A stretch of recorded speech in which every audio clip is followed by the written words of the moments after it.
On va vous présenter aujourd'hui une recette de risotto aux légumes. C'est la recette parfaite pour se régaler et pour finir tous les restes de légumes, un peu comme un jus de fruits tutti frutti, quoi. Voilà. Ça n'a pas besoin d'être le fond de frigo. Nous, aujourd'hui, on va faire artichaut, carottes, oignons, ail. Mais vraiment, il y a une petite branche de céleri qui traîne, il y avait un oignon nouveau. Voilà, c'est vraiment, on aurait eu des petits pois, des asperges, des navets, ce que vous voulez, ça va être exactement la même chose. Et c'est parti. C'est parti? C'est parti. C'est parti.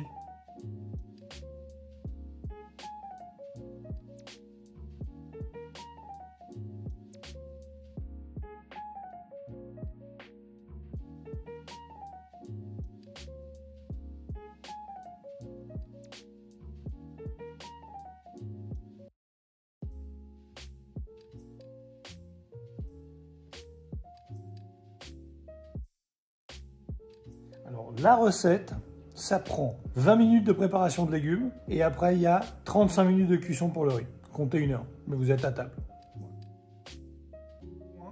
Le premier point, on m'a beaucoup parlé du bouillon dans la recette des coquillettes. Oui, j'ai pas de bouillon, je peux pas faire le bouillon. C'est du cube, c'est du machin. Alors, je vais vous dire ce qu'il y a dans un cube. Voilà, il y a du sel, du sucre, de la fécule de pomme de terre et du sirop de glucose, des arômes naturels. Et il y a 5% de volaille dans un cube de volaille. Et là, je vais vous filer un petit truc. Bon, ils ne me payent pas pour faire de la pub, mais les bouillons ariakés, c'est pas compliqué. Les 5% de volaille qu'il y a dans le cube normal, dans ce sachet de bouillon, il y a 83% de volaille. Il y a des sachets fraîcheur. Voilà. Et ça, vous le mettez dans l'eau. Voilà. Donc, je dis pas que c'est parfait. Je dis qu'il vaut mieux, des fois, pas mettre de bouillon. Peut-être faire son bouillon soi-même. Garder un petit os, le verre. Mais si jamais vous voulez un raccourci de qualité, voilà. Et pour nos copains végétariens, évidemment, vous remplacez le bouillon de volaille par un bouillon de légumes ou vous le faites vous-même, aucun souci. Et vous verrez qu'on ne met pas de beurre dans ce risotto. On va essayer de vous alléger ça un peu. On a eu des plaintes de l'association des producteurs de produits laitiers. Il y avait commencé à avoir une forme de pression sur les stocks de beurre. Non, je rigole. Pour commencer notre bouillon, on a notre sachet magique, c'est super. Mais comme on est malin, on va aussi récupérer les parures et les épluchures de nos légumes. Donc c'est ce qu'on va faire maintenant. Voilà notre céleri, il a pris un petit coup de frais dans le frigo et il y a le bas qui est vraiment ramolli. Hop, dans le bouillon. Le sachet, dans le bouillon. On met le céleri de côté. Les épluchures de carottes, c'est pareil, on va pas les perdre. Et on va les mettre dans notre bouillon, comme ça on gâche rien. Allez, et boum. Voilà, donc les bouillons, ça sert à rien de me faire 3 litres de bouillon quand on a 500 grammes de riz. Hein. Là, il nous faut 1,2 litre, 1 litre d'eau. Parce que tout le coup que vous mettez, si vous le mettez dans 3 litres, il finira jamais dans le risotto. Si jamais vous manquez de bouillon, vaut mieux mettre un verre d'eau à la fin dans le risotto que d'avoir la moitié du goût encore dans le bouillon. C'est logique, mais il fallait y penser. On ne fait pas trop de bouillon. Première étape pour un risotto, on va prendre notre trio gagnant, carottes, céleri, oignons, et on va les couper en petits cubes. Je vais vous montrer comment on coupe des petits cubes sans se couper les doigts. Alors, le taillage, c'est vraiment là où il faut prendre notre temps. On va se faire un côté lisse, voilà, et on va le poser là-dessus. Comme ça, la carotte, elle part pas. Et avec votre couteau que vous tenez bien, voilà. On pourra aller toujours plus vite, mais ça, c'est l'idée. Et on va se faire des petits cubes réguliers pour que ça soit agréable et à peu près de la même taille qu'un grain de riz une fois que c'est cuit. Voilà, parce que les risottos avec des gros morceaux, ça va être moins uniforme à la dégustation. Après, ça ne change rien au goût, hein, mais l'effet que ça fait en bouche, ça change tout. Puis c'est plus joli. Pour le céleri, même principe, on va se faire des bâtonnets de la même largeur, quart de tour, smata, batata. Je vais vous montrer l'oignon de suite.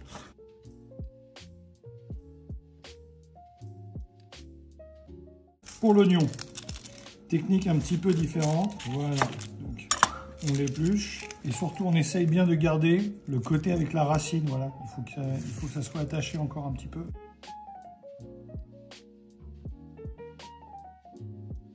Vous le coupez en deux dans le sens racine-tête, de manière à ce que les deux moitiés aient bien un morceau de racine. En fait, c'est ce qui va maintenir la coupe ensemble. Boum, les racines à gauche si vous êtes droitier, les racines à droite si vous êtes gaucher. on prend son temps. Voilà, même moi, je suis tranquille à la maison. J'ai fait 3 découpes dans la verticalité et maintenant on vient tout doucement. Alors vous me dites, oui Eric, les oignons ça fait pleurer. Les lunettes de piscine ça marche bien. Vous mettez-vous sous la hotte si vous pouvez. Voilà, vous branchez la ventilation et vous mettez sous la hotte avec votre planche. Alors évidemment, quand on fait les incisions dans un sens comme dans l'autre, on laisse toujours les 5 derniers millimètres sans être coupé pour tout maintenir en place pour la dernière découpe. Et ça, on mettra ça dans notre bouillon. Après, si on voulait rien gâcher, rien ne nous empêche de le hacher un petit peu. Voilà, vous faites comme ça. Je vais vous présenter 2 produits en plus. Comment tourner un artichaut violet et qu'est-ce qu'on fait avec de l'ail nouveau. Voilà, parce que c'est la saison, donc je me suis dit, bon, partageons. Alors, l'ail nouveau, on en profite, c'est un truc de printemps. C'est assez marrant l'ail nouveau parce que ça fait une partie supérieure qui ressemble vraiment à du blanc de poireau. Voilà, sauf que ça sent l'ail et pas l'oignon. Donc ça, c'est pareil, hein. On va le mettre dans le risotto. Nous, moi, j'aime pas trop gâcher. Zoupi, zoup la boum. On surveille la main gauche, la main droite, il n'y a pas besoin d'avoir le couteau dans la main. Si vous êtes gaucher, ben, vous surveillez la main droite. Alors c'est un risotto avec lequel il y a beaucoup de légumes. Donc ça, c'est la première utilisation de notre ail nouveau. Et après, vous allez voir, c'est assez drôle. Les gousses d'ail ne sont pas formées encore. C'est que le début. Et donc ça, c'est pareil. On va se le mettre de côté. Et on fera sauter avec nos petits artichauts. Alors, avant de s'occuper des artichauts, on va lancer le risotto parce que ça nous fait gagner du temps dans le planning. Donc c'est parti, vous prenez vos légumes taillés, un peu d'huile d'olive, la casserole sur le feu et c'est parti. Alors, de l'huile d'olive, on peut être généreux, c'est la seule matière grasse qu'on va mettre de la recette. C'est faux, il y a le parmesan, mais bon. Voilà, donc notre huile d'olive, elle n'est pas en train de brûler, mais ça sent déjà bon. Et regardez. Voilà, ça, c'est comme ça qu'on commence. Parce qu'on veut pas de coloration, on veut juste, ce que j'appelle moi faire suer les légumes, c'est enlever ce goût de légumes vapeur ou légumes crus un peu. Voilà. Un petit peu de sel dès le début de la cuisson des légumes, ça va les aider à se dégager de l'eau qu'on veut enlever. Dès que les carottes sont souples et les oignons transparents, c'est qu'on est bon, on rajoutera le riz. Donc là, ça va prendre 3 minutes, 4 minutes, 4. Alors là, c'est très sympa parce que ça commence déjà à sentir bon dans toute la maison. Nous, on ne branche pas la hotte en plus pour pas faire trop de bruit sur la vidéo. C'est un de ces moments où on cuisine. On n'est pas en train de téléphoner ou de mater la téloche ou de faire deux trucs en même temps. Il n'y a pas de position automatique sur ce stade-là. On veut que tous les légumes soient cuits en même temps, donc il faut être derrière. Allez, venez voir. Viens voir. Voilà, là, ça commence à être bon. On va faire 2 choses. On va ajouter le riz. Voilà, d'un coup. Ok, voilà. Et on avait un petit verre de rosé qui nous restait de l'apéro d'hier. Voilà. Et là, on va rajouter le bouillon juste quand on aura fini d'entendre le vin s'évaporer. C'est pour pas avoir le goût d'alcool qui se balade.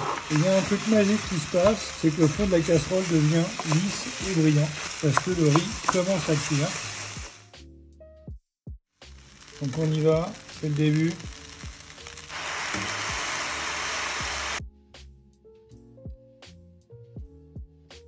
Vous prenez une petite passoire, vous le mettez au-dessus de votre risotto, et là, le morceau il reste dans la passoire. Voilà. Et on va mouiller à hauteur. Mouiller à hauteur, c'est qu'on ait une masse de liquide qui soit visible. Ça, c'est mouiller à hauteur. Et on baisse le feu, là c'est trop chaud. Dernière petite astuce, on ramène bien tous les grains de riz qui sont sur le bord de la casserole avec le liquide, avec ses petits copains pour cuire, quoi. Sinon vous aurez des petits morceaux de grains de riz qui n'auront pas cuit comme ses copains. Là, on est parti pour 20 minutes de cuisson à feu doux. Voilà, et vous remettez du bouillon et vous mélangez toutes les 2 minutes. Alors, pour les artichauts, vous prenez un couteau qui coupe bien. On coupe à peu près à 5 cm la queue. Et là, c'est pareil. Si à la maison, vous n'avez pas de couteau qui coupe bien, prenez des couteaux à scie, des couteaux à pain. Voilà, ça vous permet d'attaquer cette partie-là. Le deuxième truc, quand on travaille les artichauts, on a toujours un petit quart de citron. Okay. De passer du citron, ça empêche l'artichaut de s'oxyder, donc de s'oxyder, de noircir.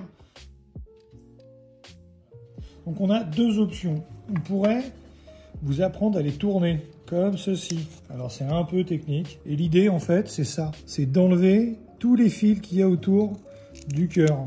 Voilà. Donc c'est exactement là qu'on met le couteau. Parce que ça on veut le manger et pas ça. Voilà, c'est dur. Donc voilà. Alors quand je le fais moi, ça a l'air facile. À la maison, ça l'est moins. Et je vais vous montrer l'autre méthode. Parce qu'il y a toujours plusieurs façons d'arriver au même résultat. Nous, ce qui nous intéressait pour la recette d'aujourd'hui, c'était de l'avoir en deux. On va enlever cette partie-là, qui nous est pas très agréable à la dégustation. Donc une pointe de couteau bien affûtée, et on a fait le job. Toujours un petit peu de citron pour qu'il reste bien blanc. Voilà, si vous ne savez pas tourner un artichaut, moi je vous propose de les couper en deux. Et en quatre. Et là du coup, c'est comme enlever un petit morceau d'orange. Voilà, vous prenez toujours votre petit couteau. Youpi. Voilà. Attends, ça fait 2 minutes qu'on y est, on va remuer le risotto. Voilà ce qui se passe après 2 minutes. Le riz du dessus manquait d'eau et le riz du dessous était en train de cuire. Donc l'idée c'est bien de mélanger le tout et on va y redonner du liquide. Et on a 2 minutes pour finir nos artichauts. 2 minutes.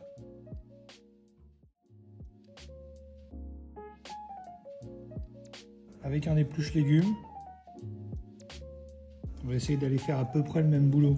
Alors moi je trouve ça bien moins évident, mais bon, si vous n'êtes pas à l'aise avec votre couteau et que vous êtes patient, vous finirez par y arriver. Puis sinon, vous ne mettez pas d'artichaut dans votre risotto, quoi. Le parmesan, c'est un petit effort, mais le parmesan que vous achetez en bloc, il est souvent moins cher que le parmesan râpé et il a bien meilleur goût. On se prépare notre parmesan, parce que dans un risotto sans beurre, c'est le parmesan qui va faire le job. Alors pour ceux qui sont véganes, je vous laisse libre arbitre, vous choisissez comme vous voulez. Moi, je mettrai des noisettes. Voilà. Et ben voilà. On va finir notre bouillon.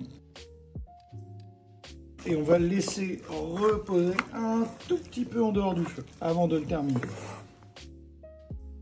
Alors, la cuisson des artichauts, on a notre risotto qui attend juste à côté qu'on vient de sortir. Un petit peu d'huile d'olive, on va attendre que ça chauffe. Notre huile est chaude, mais pas fumante. Voilà, donc ça crépite. Et on n'oublie pas, on a encore notre ail nouveau. Donc là, on va dire 2 minutes, 2 minutes, 2 par côté. 2. Ils vont colorer sur les deux faces. On va rajouter notre ail nouveau.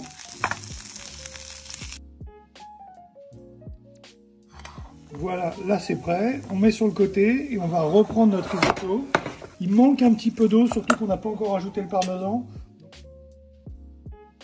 Donc on rajoute jamais d'eau froide à la fin d'un risotto. On a fini le bouillon tout à l'heure ensemble. Donc on a pris un peu d'eau de la bouilloire. Là, notre parmesan. Kaboum. On en garde un petit peu pour le dressage. Je vais vous montrer. On se dégage un peu du feu. Alors en France, on a tendance à faire des risottos qui sont très consistants. Moi, je m'appelle Fontanini et j'hésite régulièrement entre ce que j'ai appris en France et ce que j'ai vu en Italie. Donc je fais des risottos qui sont un petit peu entre les deux. Voilà, moi je trouve qu'il faut que ça soit souple quand même.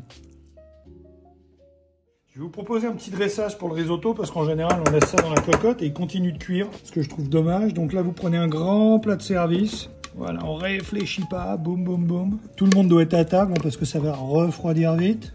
Youpi. Nos petits artichauts. Hop, sur le dessus. On avait gardé un petit peu de parmesan. Voilà, allez, on est généreux. De romarin fraîche dans le jardin. Et ben voilà, j'ai mon petit côté blogueuse. Et il n'y a plus qu'à déguster. Alors, il est pas beau le risotto à papa? Il est pas beau le risotto? Allez-y.